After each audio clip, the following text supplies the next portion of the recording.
The engineering section of NANZ Group is responsible for the operation of utilities, preventive maintenance and breakdown and handling of the equipments. All equipments, critical instruments and gauges are calibrated periodically as per defined frequency, and preventive maintenance is performed as per schedule. All maintenance, calibration, usage and cleaning activities are recorded and verified.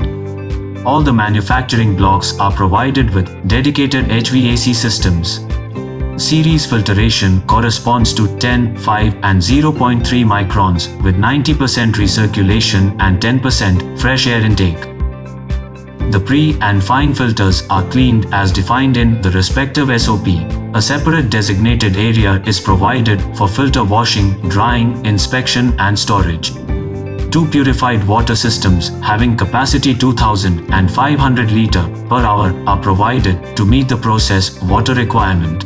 The system includes pre-treatment plant, double pass RO, UV treatment and finally EDI to meet the specifications of purified water.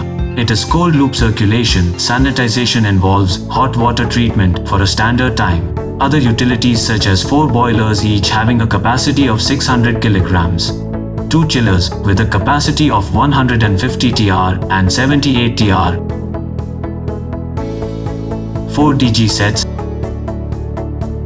and 4 compressed air systems with a capacity of 130 CFM each. All utilities are capable to meet the process requirements. To have a control on waste and other discharges, the facility is also provided with an effluent treatment plant having the capacity of 50 KL in a day.